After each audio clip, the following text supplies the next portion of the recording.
Hello and welcome to Whisky.com, where fine spirits meet. And today I'm on a lovely rainy day on the Scottish island of Islay. And here I'm in a bay, in a little bit of a hollow, and if you speak that in Gaelic, it actually means a Laphroaig. And the name Laphroaig is a bit special because it has that AIG in the back. And that is in many names around Scotland, mostly on the islands, because that is actually from the Vikings. The Vikings kind of took their language, and where they occupied, they a little bit inserted the language in there. So the AIG is one of the signs that there was a Viking occupation here at some point of time. Yeah, enough about Vikings and islands. Let's get into the distillery and have a look how Laphroaig is doing.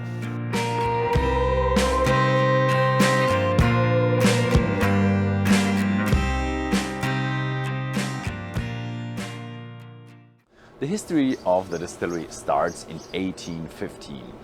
It actually kind of was a farm. Most of the distilleries were farms, and if you have too much grain, then you just distill it into whiskey to make it more durable and better shippable and better sellable.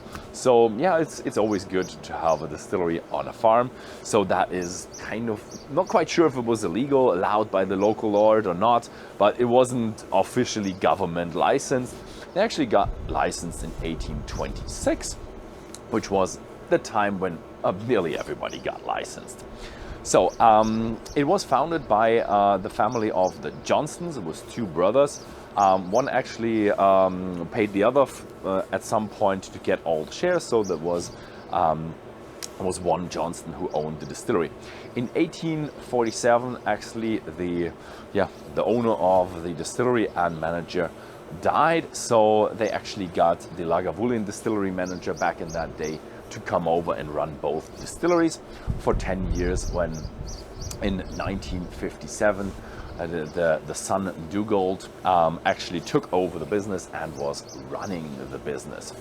It changed a couple of times. The Johnston family had it with some of their daughters and sisters, and it went from here to there, but it still stayed in the family. But then there was one man who actually married into the family, and that was Ian Hunter. And that was really someone who really put a mark on the distillery. He was not a Johnston by blood, but he was married into the family, but he got hold of the distillery that way, and that was really good for the distillery. He got the distillery onto the international market. He was the creator of the Laphroaig 10-year-old, and he got them into the US market, which in 1908, where he took over, and then the following years, was really difficult, because that was times of war and times of prohibition. That was really bad for the whiskey industry, but he somehow managed it to actually sell it into the US anyway. There are tons of rumors how he did it, smuggling and not bribing, but drinking with the tax agents or the customs agents and declaring it as medicine, which a lot of people did there. And with that kind of peat smoke in there, then you might have a little bit of a discussion and a little bit of a point there. So he actually made it into the US internationally, so he really brought up the distillery. That was actually the time when the distillery expanded from 2 stills to 4 stills, so kind of doubling of the capacity, and that just gives you an idea of how prosperous this was and how good Ian Hunter was in selling and promoting the whiskey worldwide. And later then the distillery actually got kind of sold. It was actually going into Allied, and which later became Fortune Brands. But in 1994, the distillery actually got a royal warrant by Prince Charles of Wales. By the Prince of Wales, by that time Prince Charles, which from my point of view, he actually still is. I'm not quite sure how that royal thing works, but he is not coronated yet. So there is no doubt about that they are allowed to have that royal warrant there. But once he is coronated, he is no longer the Prince of Wales, but it's actually, I think, Harry or William, not quite sure, is going to become the Prince of Wales. And there is a grace period, so they don't have to, like on the coronation day, they have to remove everything from the distillery and do new labels. But they have a grace period, and they have already applied for having a new royal warrant. They actually did not apply it to the Prince of Wales, but actually to the King. So they actually will get a royal warrant again from Charles, but as from King Charles. The problem is the list of how it's decided who gets the royal warrant and how they work through that, because of everybody has the grace period. It's everybody's problem who has a royal warrant. It's actually done alphabetically. So with Laphroaig, it's they're not the first ones to get the royal warrant of King Charles. Yeah, best luck to the distillery, because that is a big thing for them. But for all of their traditions and all of their charity work and sustainability, that is, I don't see much of a problem that they will get it, hopefully. Yeah, later from the Fortune brands, that was actually going into Beam, and now the distillery is actually in the hands of Beam Suntory, and they are running the distillery quite well. And yeah, let's get in and find out how the whiskey is made. Behind me are the malting floors of Laphroaig.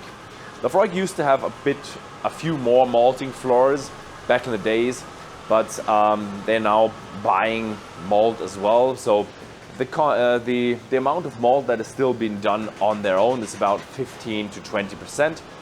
Yeah, the old malting floors down at the bottom, they used to be malting floors, and now they are visitor center and a kind of a museum about the history of the distillery, which is quite nice. Yeah, the methods of malting have changed a little bit, but the whole process is basically still the same. What you do first is you take the barley grain in and you put it into a steeping tank. The steeping tank is just for soaking the barley in water, and the corn actually takes a lot of water, and that gives the individual grain the incentive to grow. So what you then do is you spread it out, and then you turn it very, very regularly, every 3 to 6 hours. And that is at the beginning very important for no molds or any other bacteria growing there. So you have to air it a little bit.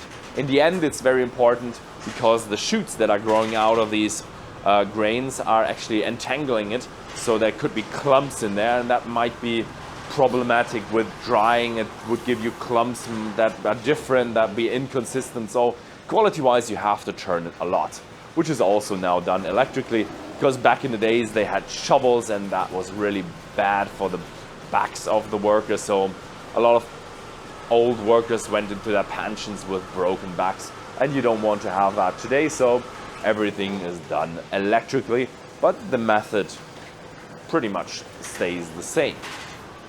So yeah, now that we've grown the grain so far that the most starches is converted into sugars, we want to actually stop the growth. Otherwise you would convert sugar into celluloses, which is not really good for whiskey production. So let's head on to the next step where we stop this growth. So now we are left with a moist malted grain, and we need to dry that. Back in the days you would dry it over a peat fire. Today we're actually peat firing it to give it a flavor, and then we're actually drying it. So let's get into the flavor part. You flavor it for about 10 to 12 hours with kind of damp, cold smoke. I can actually go in there and put my hand in there. Maybe not these side parts, they are now quite burning, but most of the smoke is pretty cold and just flavoring the malt. So what kind of flavor are we getting into? Because we have a very, very distinctive flavor at Laphroaig. And what they have is they have their own peat bog where they cut the peat, and they used to do it with hand. Now they are having a machine that replicates the hand cutting, because cutting also has a big influence of how it actually influences the flavor of the peat and the malt then. And also what is growing there is very, very important. You have heathery regions that gives you a very heathery touch, grassy region, more grassy touch, and here we have stagnant moss, and that is a very old traditional medicine actually. During the war or before that, many people used it as an antiseptic on wounds before they put the bandage on so they wouldn't get infected. And this medicinal touch actually is kind of also a flavor component in there. So, yeah, get in. And that is actually then rising up, sticking to the malt and giving the malt its flavor. After the 10 to 12 hours, the peat fire is no longer peat fire, and they actually do a hot air drying, so the malt gets really crispy dry, so it can be produced inside the distillery into whiskey. Now that our malt is dried and really, really smoky, it has to be ground down to a coarse grist. You don't want to go too fine, otherwise you would end up with the kind of dough in the mash tun. But you want to be coarse, so it has a kind of a porridge tea bag situation going on there, because we want to have this sugar that is inside this coarse grist of the malted barley. We want to actually take it out into the liquid form. So what you do is you take you sparge and sprinkle water onto that coarse grist, and you dilute all these starches and sugars into the water. At this temperature, there are a lot of enzymes in the malt, and the enzymes actually split up more of the starches into sugars, so it becomes a very, very, very sweet drink, and that is perfect for the alcoholic fermentation. This mash tun here it looks enormous, but it isn't that deep, so it holds 25,000 liters. Still a big mash tun, but for the size that we're gonna see how Laphroaig operates, it's actually not that big. So yeah, let's then move on and see how the alcohol is actually created. The distillery has 8 wash bags. It used to have 6, but they actually added 2 of them because they wanted to increase their fermentation duration a little bit. They are now increasing it to 72 hours. So when you have more fermentation vessels, then you can actually compensate that. So you have another vessel that is in time ready for the production not to be halted. Yeah, the size of one of these wash bags is 55,000 liters. So you take 2 mash tuns to fill one of these wash bags. At the end of the fermentation, after the 72 hours, the wash is actually at around 8.5% alcohol, and that is then perfect for the distillation. I'm here at the still house of Laphroaig, and it's a very beautiful place. You see a lot of stills just in line, and it's just a beautiful sight how these stills are all next to each other. But if you count them, then there are 7 of them, and they go in 3 big ones, 3 small ones, and another big one. So what's behind that? Let's start with the wash stills. The wash stills are quite big. They are very straight, and wash stills are used to separate the bits, the solid parts, and the alcohol, a little bit from the water. So you distill and you run at something like 20-25% alcohol after the first stilling. It doesn't affect the flavor that much, so you run pretty much as fast as you can, and it doesn't make any difference if you run slower because of the way it works. You just leave the pot ale and that's it. You distill until there's no more alcohol and the pot ale is gone, because it's worth it for you. The spirit still is where the flavors happen. So you can't really change the way you do something at a spirit still without changing your flavor. So what the problem here with Laphroaig was, the spirit stills were too small. So they always had to shut down the wash still and wait for the low wine charges to be finished until the spirit stills have done their work. and that is the 3 small spirit stills. And in the 40s or 50s, there was a woman manager here at the distillery called Betsy Williamson, and she actually bought the last big still.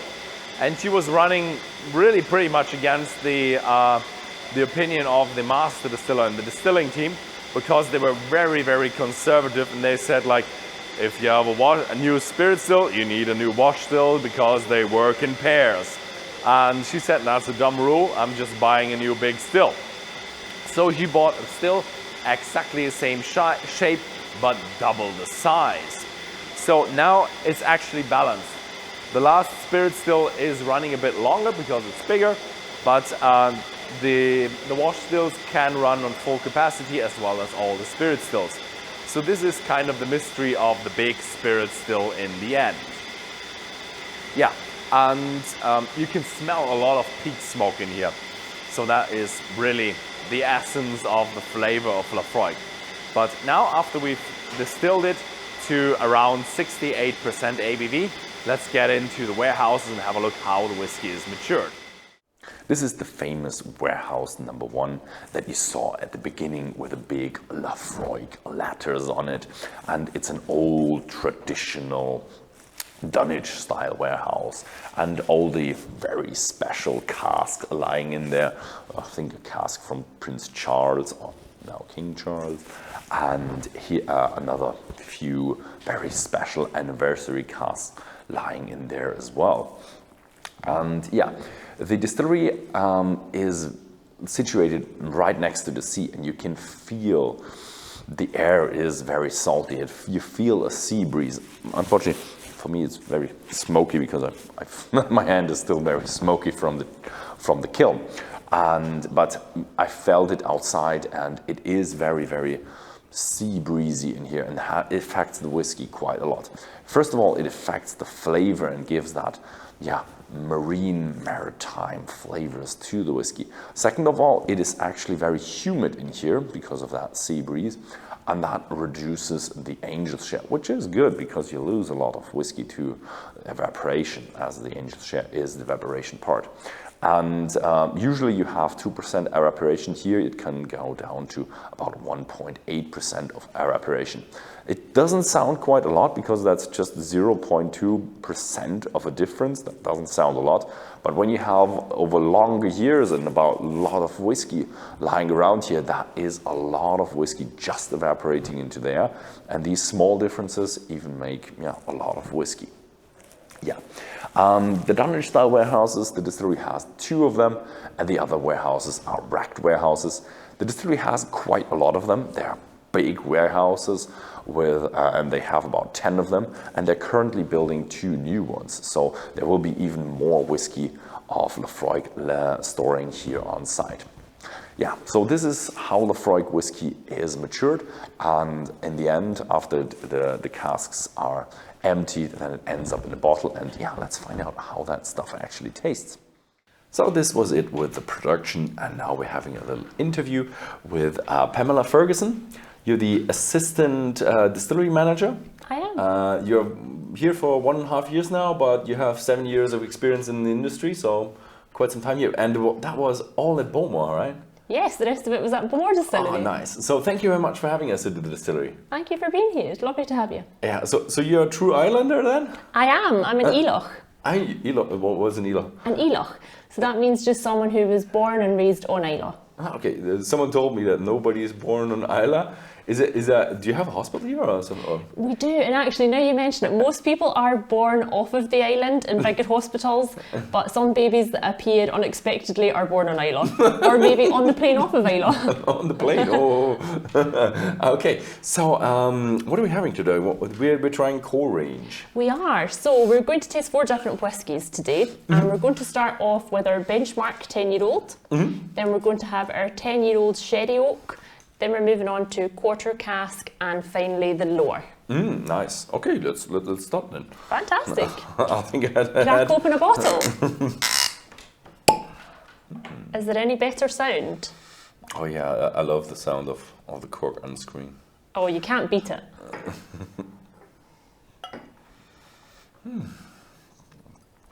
So the 10-year-old, it has a lot of history that I've learned that does it go back to Ian Hunter? Exactly. And that was then 1908, or I don't know, maybe a few years he took time to create this whiskey. But back in these days, wasn't it like all blend? Lots of it was, yes. And the dynamics of Islay were very different at that point because of it. But the 10-year-old goes way, way back in history for Laphroaig, and the recipe that we actually use today is the same one that was created 75 years ago. So it goes back generations. Mm-hmm. So it's punchy, isn't it? Oh, it has that Laphroaig smoke. Although the smoke inside the whiskey and the smoke that I had when I took my hand into the smoke, it is different. It is different. I think the exciting thing about tasting the whiskey on the site is that once you've been round on a tour and you've been to the kiln fires and you've been to the mash house, when you then smell the whiskey, you can smell all these aspects coming through in your whiskey. Yeah, sure. But the kiln fire, I think there's still more to it. When you have it on the malt, it's still different to when you have it as a fire right in front of you. Yes. But it's still, the Laphroaig smell is very, very distinct. And some people love it, some people hate it. It's the Marmite, isn't it? I think it's better than Marmite. I think the thing is, lots of people who've tried the 10-year-old and it's the only thing of Laphroaig's they've had, they automatically think, oh my goodness, it's not for me, it's too punchy. Yeah, it is. The 10-year-old is really hefty. It divides people. So, Slanchaba. Slanchaba?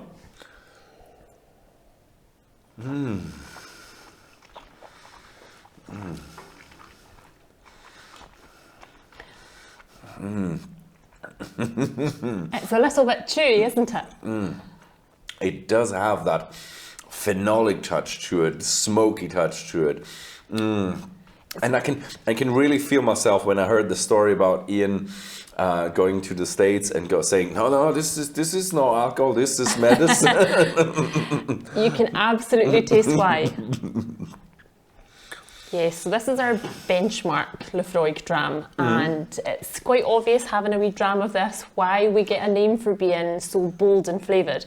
Yes. Because we've got lots of these smoky flavours coming through, it's very maritime-y, bit of iodine coming through there, so big flavours. I love it how the smokiness is so different. When you have different Islay whiskies, there is still a lot of difference between the smoke. And you are by far the one with the most iodine, phenolic touch to it, I would say. There are others who might be smokier, but more of a bonfire to it. I think that's one of the most exciting things about whiskey, isn't it? Because we're all doing the same thing in a nutshell, but all the whiskies are so different and have such an individuality about them. Usually when you have a beginner, people tend to like, oh, too many ABVs, oh, alcohol. Yes. And then this here is like, yeah, the alcohol is not the hardest one in there. No. So this is actually the only whiskey of today that we're going to try that sits at 40%. Okay. Yeah, but when you try to feel out the alcohol, it's actually pretty round. Yes, very much so. I think it's very well balanced from that 40% alcohol, and then you get much more of the kind of smoky and iodine and maritime flavours coming through.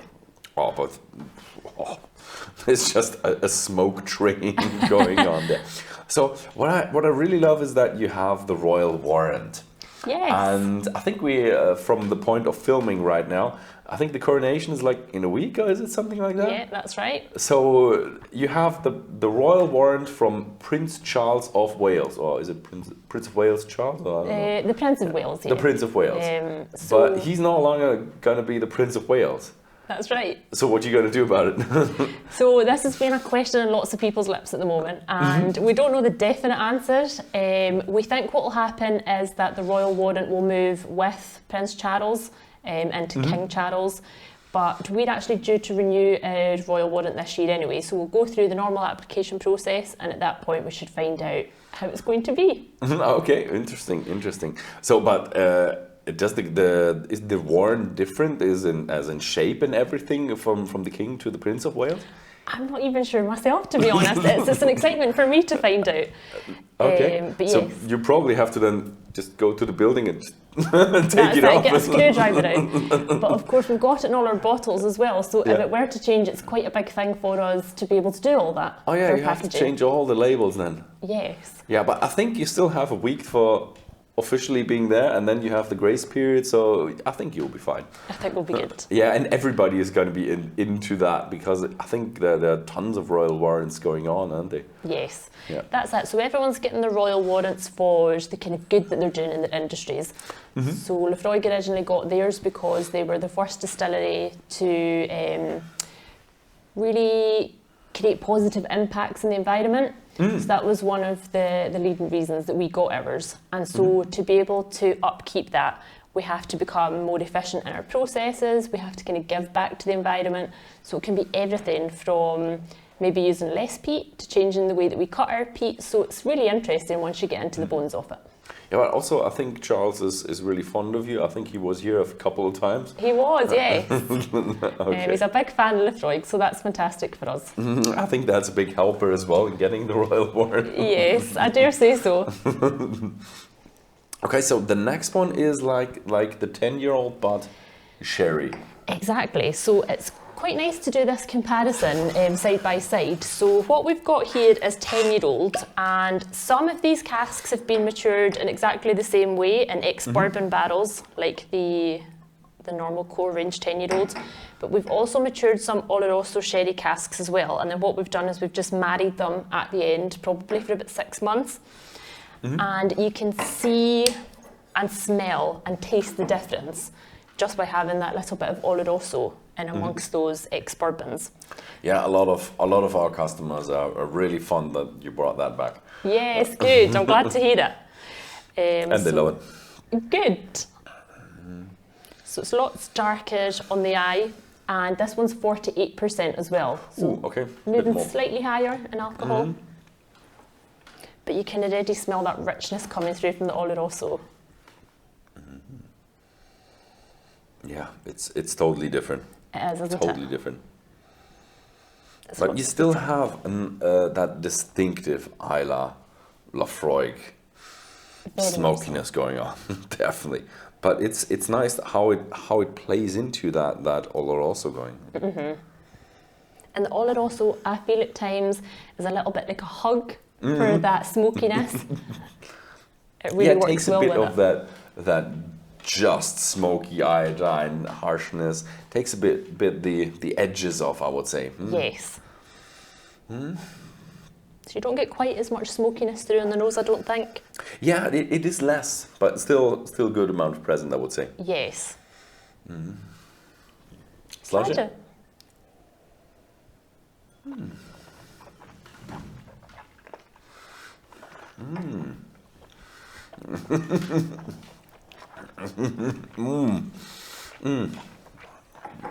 I know why people love that, because if you'd have to have one word to describe it, it's intensity. You know, on the one side you have the intensity with that smokiness, harshness, and rough Islay, and on the other one you have the intensity of that fruitiness, dried fruitiness, chocolatiness, nuttiness. And the thing that I find quite interesting about this one as well is it's got really quite a layer of tannins on the mouth. You can really feel it, can't you? Oh yeah. I thought, especially when you've swallowed and you Yes. wait a little bit, then you realize, is that European oak in there? Yes. Probably. Even if it isn't, it feels like it. It's Tannins. lovely. It's very warming, isn't it? It's a bit more of a winter dram than the 10-year-old. 10-year-old, I would say, is a dram when you have a stormy day at the pier. Yes. You still want to have something in your glass that you can, something intense. Something definitely warming. But this one, yeah, at the bonfire or like the chimney, or that is perfect. Yeah, so I've seen when I travel the road up here, I've seen you're doing a bit of expansion work there. Yes. So tell me about it. So, what have you done lately? oh my goodness, what have we not done lately? It feels like there's been a lot of change at Laphroaig, and actually my boss Barry, he's been here for, I think it's just coming up 12 years, and he was actually saying recently as well that he has seen more change in the last year than he's seen in the 11 before it. Okay. So we've had lots of projects ongoing. So we've got our 2 new warehouses up that you can see at the moment. The second one is in progress. So when that second lot is finished, that will increase our barrel capacity on Islay by about 50,000 barrels. 50,000. An extra 50,000 we can store on site. And then the plan is to potentially put up another 3 as well. So if that goes ahead, that ultimately means that we'll be able to store 50% of all Laphroaig at site. Nice. So that is phenomenal. What it also means is that we've managed to increase our warehouse team by another 4 heads. So the team has moved from a team of 4 to a team of 8. Okay, so, more warehouse means more work. Exactly. So that's really exciting locally, that more people can come in and work in the distilleries, and we've got a really good team here. So we've had that going on, then we've just added a new 2 new washbacks actually to our site. Oh yeah. So that won't actually increase our capacity. What it means is that we're moving from a 55-hour fermentation up to 72. So it'll just bring slight character differences, which means it'll be slightly more fruity than maybe previously. So that's a project that we've been working on with Suntory in the last couple of years. Okay, and also you had something with the malting? Of course, the maltings as well, how can I forget? So we've had a bit of a peated malt shortage in the industry, UK-wide in the last year.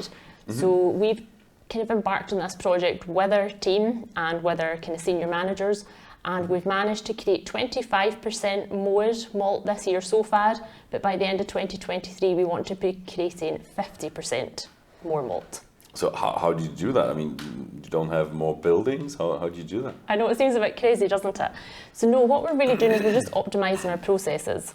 So we've got a technical manager that we work with now, so he's done lots of data collecting with us, so we know the best time to have our barley down in the floors.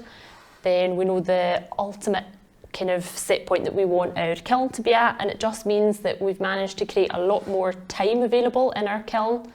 So we've also taken on 2 additional heads in our malt barns team, so that's moved from a team of 4 to 6.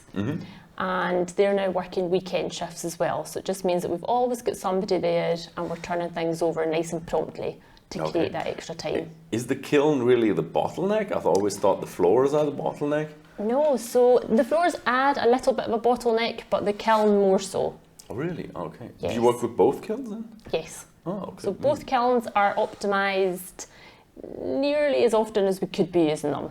Okay. So by the time we've gone up another 25%, we'll be working very lean in our malt barns. Okay, but it sounds crazy that you have the drying capacity is the bottleneck. I always thought like 6 days of lying around and that deep is just the bottleneck. End of story. Yeah. Of course, it is kind of season dependent. In the summer, it needs to be down for longer. In the summer, a lot shorter time. So we might move from 6 days to 5 or 4.5, and in the winter, we might move from 6 to 7. So it will still be seasonal dependent. But yes, that's what we want to be doing. But if you go more to capacity, it's also nice for tourists because then they come here and chimney is smoking. That's it. It's so lovely, isn't it? Okay, good. Then the next one is the quarter cask, right? It is, yes. Oh, the quarter cask. I think that one is a bit more intense as well. It is. This one for me on the nose is a little bit sweeter, but it's got a real spiciness to it on the palate.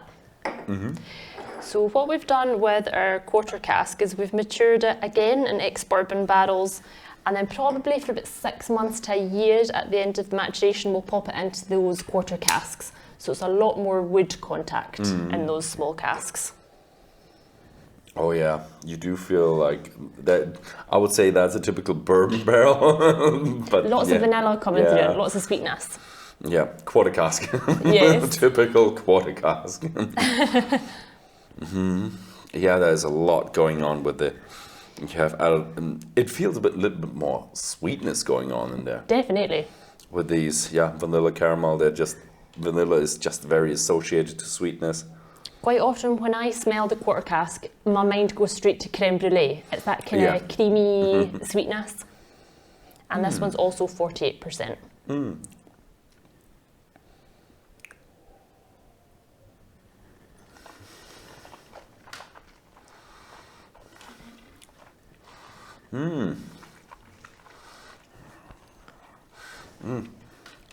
For my mind, always quarter cask equals young, but this doesn't feel young, it just feels bourbon barrelly.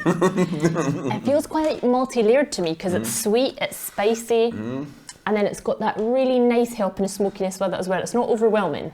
Yeah, the interesting thing is that it has many layers, but when you come in, it's just bourbon barrel, and then when you've swallowed and when you've just dissected it, it has much more layers now to it. Yeah, that's right. Then here comes the spiciness, and here comes a little chocolatiness in for me, and I don't know why.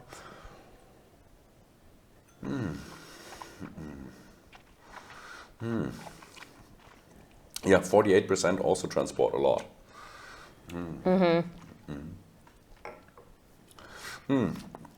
So when I look at your whiskies, and so how is it going? Is there going to be something new in the future? Is there going to be? Yes, I hope so.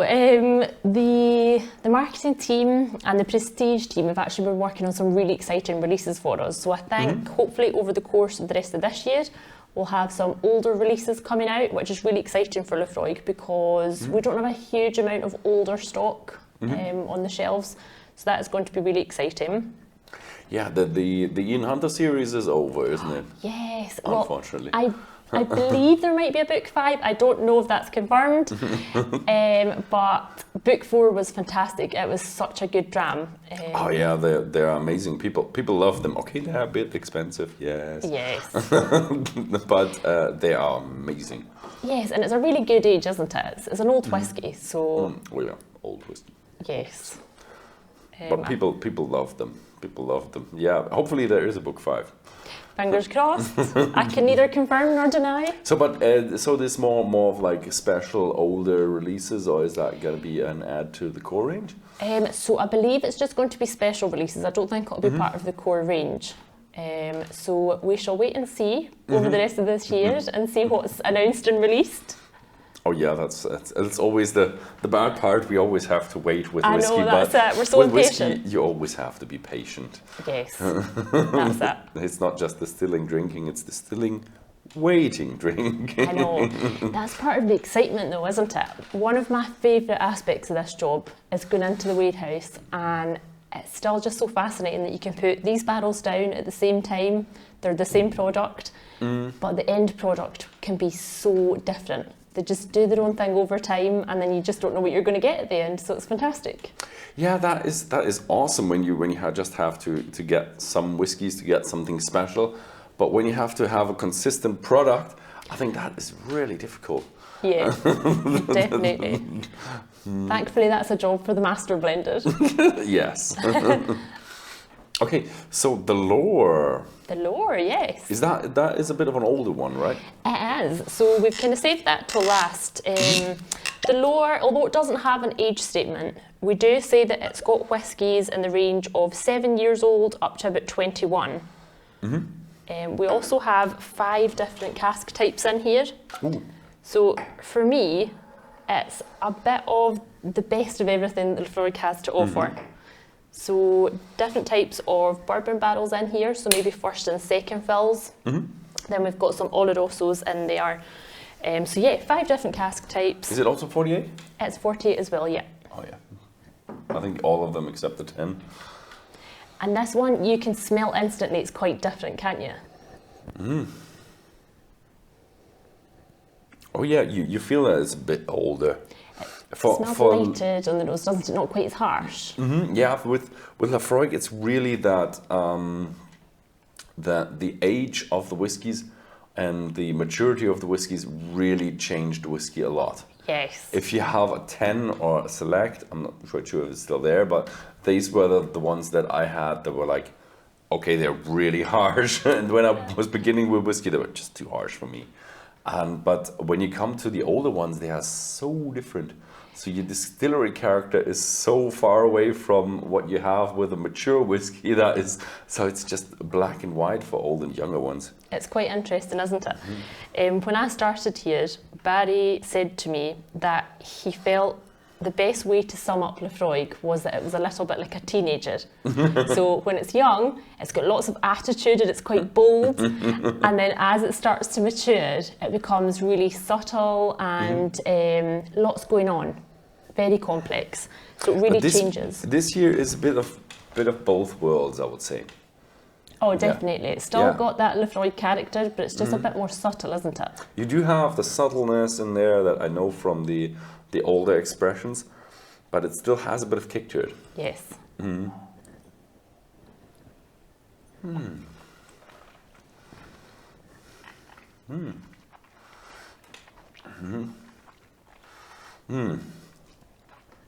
A good amount of smoke in it. It's perfect. Ooh. Ooh. It's still got lots of smokiness to it, but for me it definitely seems a little bit more subtle. Maybe because it's got some aged whiskey in there.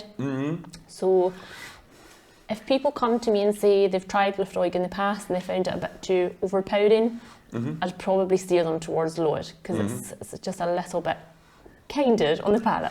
It's strange when you put it in your mouth, you have a bit of that 10-year-old harshness, and going in, when you swallow it, it just settles. It just feels more that oaky touch, that maturity. So the older whiskeys stay longer than the younger ones, I would say.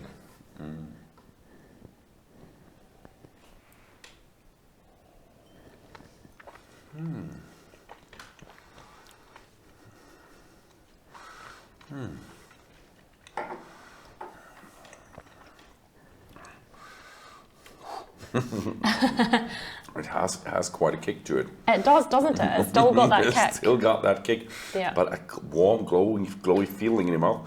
But still, now I do have a lot of smoke now. Yes. It's just Laphroaig smoke. Yes, you'll just be breathing Laphroaig for the rest of the day now. Oh yeah, probably. But that's a good thing. Absolutely. I would say it's a good thing. Yeah, it's a wonderful place you have there. It's a wonderful view out there, and it's wonderful weather today, except for noon, a little bit of rain there. Yes, I know, you were lucky. The sun's come out for you. Yeah, it's nice.